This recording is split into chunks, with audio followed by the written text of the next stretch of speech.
Dans cette vidéo, on va voir exactement c'est quoi les 10 choses essentielles à savoir si tu planifies investir ton argent et que tu résides au Canada. Et je t'avertis, il y a deux des points dans cette vidéo que si tu ne prends pas le temps d'écouter, que tu risques de te planter solidement. En passant, moi c'est Michael Wolf, ma chaîne est une mine d'or d'informations sur tout ce qui touche la liberté financière, l'argent, l'immobilier, la bourse. Alors si t'es pas encore abonné et que c'est des sujets qui t'intéressent, ben go abonne-toi. Bon, la première chose que tu dois savoir si tu planifies investir ton argent au Canada, c'est qu'il y a 3 endroits principaux dans lesquels tu peux investir. Soit-disant la bourse, l'immobilier et te partir en affaires. Ici, il n'y a pas de bonne ou de mauvaise réponse. Chacune de ces sphères sont excellentes et comportent leurs avantages et bien sûr leurs désavantages. De plus, chacune de ces 3 sphères ont chacune d'entre elles plusieurs sphères.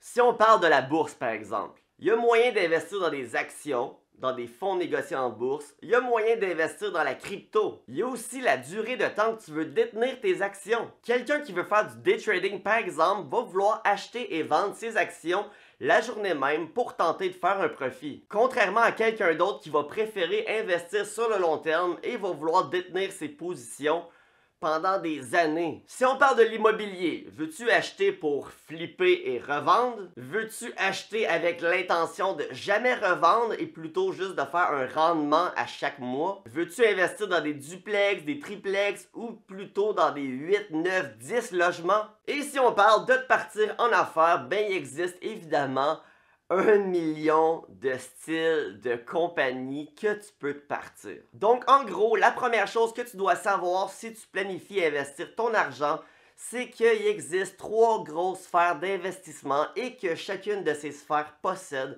en elle-même plusieurs branches. Deuxième chose que tu dois absolument savoir, c'est la corrélation entre les risques et les résultats. Plus tu vas vouloir devenir riche rapidement, ben évidemment, plus tu vas devoir prendre de risques. Et c'est vraiment pas toujours bon. Je te dirais qu'en majorité, il existe 2 types de personnes. Ceux qui veulent prendre beaucoup trop de risques inutiles pour devenir riches vraiment rapidement et qu'au final se plantent. Et ceux qui refusent totalement de prendre le moindre petit risque et qu'au final, ben, ils réussissent jamais à atteindre leur liberté financière. La règle d'or, à mon avis, c'est bien sûr d'être au milieu, c'est-à-dire de prendre des risques, mais des risques calculés, des risques intelligents. Parce que de toute façon, être aux extrémités dans la vie, c'est rarement bon. Troisième chose importante à savoir, c'est quoi la différence entre une mauvaise dette et une bonne dette? Parce que oui, ça existe une bonne dette. En ce moment, j'ai encore une hypothèque d'environ 160 000 $ sur mon duplex que j'ai acheté l'an passé. Et mon taux d'intérêt que je paye sur ce montant à chaque année, c'est-à-dire vu que la banque me prête 160 000 $, eux, ils me chargent évidemment un taux d'intérêt et le taux est de 1,69 %, ce qui est très faible. Si demain matin, on me donne 160 000 $, est-ce que je vais clairer ma dette? Est-ce que je vais vouloir rembourser cette dette? Non. Pourtant, plusieurs personnes se presseraient de rembourser la dette pour que ça soit tout payé. Plus d'hypothèque, on paye plus d'intérêt. Mais dans ce cas-ci, ça serait une immense erreur. Parce que pendant que ce 160 000 $ emprunté me coûte 1,69 % d'intérêt, je peux utiliser ce 160 000 intelligemment pour aller chercher plus de rendement que ce qui m'en coûte, c'est-à-dire 1,69 %. Comme par exemple, je peux l'investir dans un fonds négocié en bourse et aller chercher 10 % de moyenne par année. Donc, payer cette dette, au final, me coûterait beaucoup plus cher que de la garder. Parce que le taux d'intérêt qui me coûte est bas. C'est une bonne dette. Règle générale, une bonne dette est en bas de 5 % d'intérêt et une mauvaise dette en haut de 5 %. Quatrième chose à savoir avant d'investir dans quoi que ce soit, tu devrais d'abord régler tes mauvaises dettes. Donc tout ce qui est en haut de 5 %, tes cartes de crédit, marge de crédit peut-être, un prêt privé, un prêt de la banque, tout ce qui est en haut de 5 %, tu veux vraiment venir le rembourser le plus vite possible. Deuxièmement, après avoir remboursé tes dettes, tu veux venir te faire ce qu'on appelle un coussin financier pour prévoir les imprévus. Tu veux avoir en banque environ 2 à 3 mois de ton salaire, que si demain matin tu n'as plus de salaire, tu peux encore vivre pendant 2 à 3 mois. C'est très important. Cinquième chose à savoir si tu prévois investir. Et ici, je vais parler d'investir à la bourse, c'est de connaître sur le bout de tes doigts les véhicules d'investissement.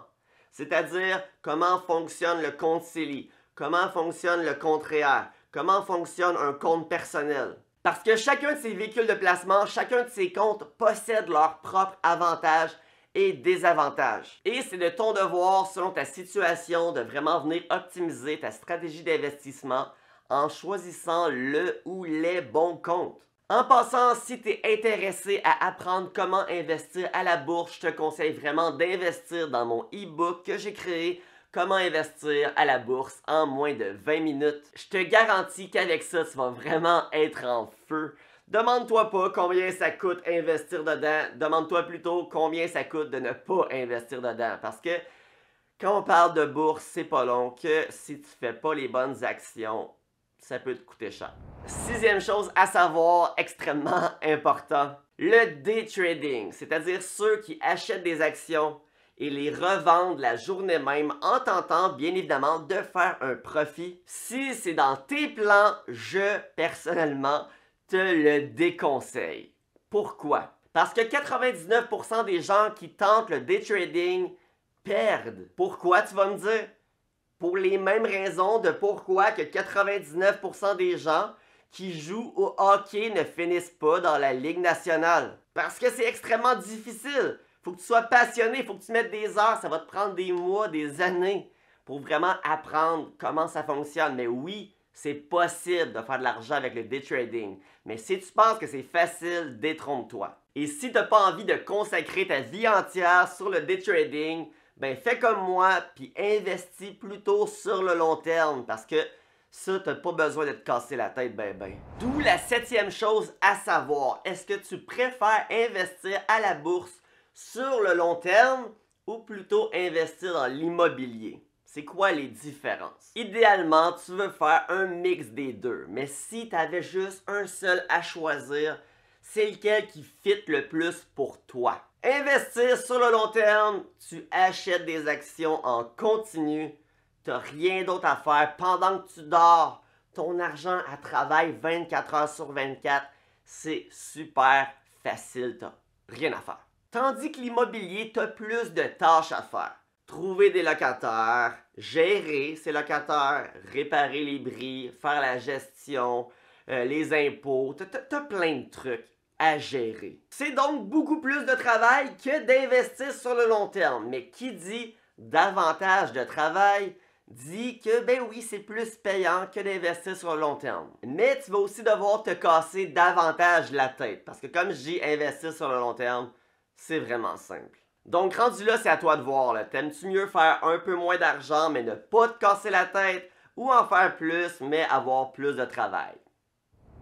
Huitième chose à savoir, si tu planifies investir à la bourse, tu te dois de savoir c'est quoi un fonds négocié en bourse, un FNB. Explication rapide. Quand tu achètes une action, disons une action de McDonald's, tu possèdes donc une action. Mais il existe des paniers d'investissement que quand tu achètes une action de ce panier, tu achètes tout ce qui contient dans le panier. Qu'est-ce que je veux dire par là? Si on prend par exemple l'indice boursier le plus populaire au monde qui est le S&P 500, le S&P 500, c'est une donnée qui englobe les 500 plus grandes compagnies des États-Unis.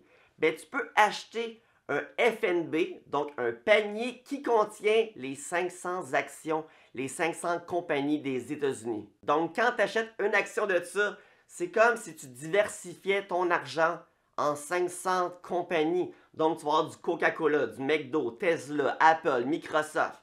Tu vas avoir toutes les plus grosses compagnies en une seule action. Ça diversifie ton portfolio, puis après, tu n'as pas besoin de te casser la tête à tout gérer. Puis si tu planifies investir sur le long terme dans un FNB qui représente le S&P 500, ben, tu peux t'attendre à un rendement d'environ 10% de moyenne.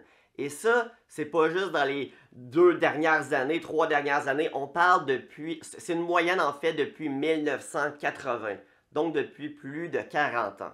Donc c'est quand même assez fiable. Personnellement, depuis que je connais les FNB, je ne vois plus aucun intérêt d'investir dans des actions individuelles. Mais ça, c'est juste moi.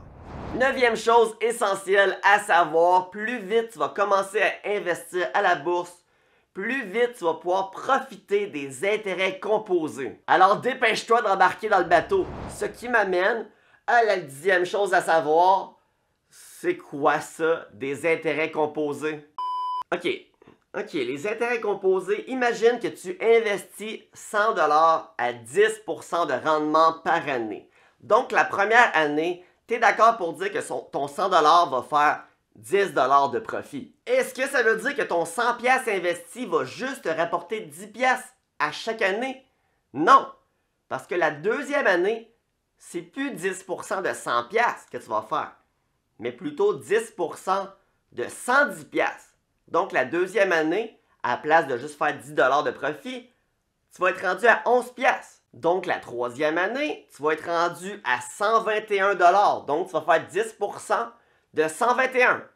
C'est juste ça les intérêts composés.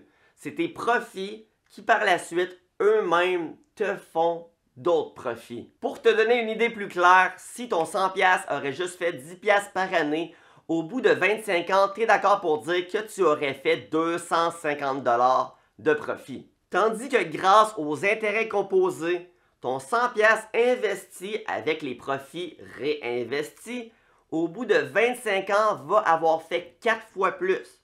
C'est-à-dire qu'il va avoir fait 1000$ de profit. Et ça, tout simplement grâce aux intérêts composés. Encore une fois, abonne-toi si ce n'est pas déjà fait. Et si tu veux apprendre efficacement et rapidement comment investir à la bourse, investis dans mon e-book « Comment investir en bourse en moins de 20 minutes ». Le lien est en description et je te garantis que ça en vaut la peine. Sur ce, je vous souhaite à tous et toutes une excellente fin de journée.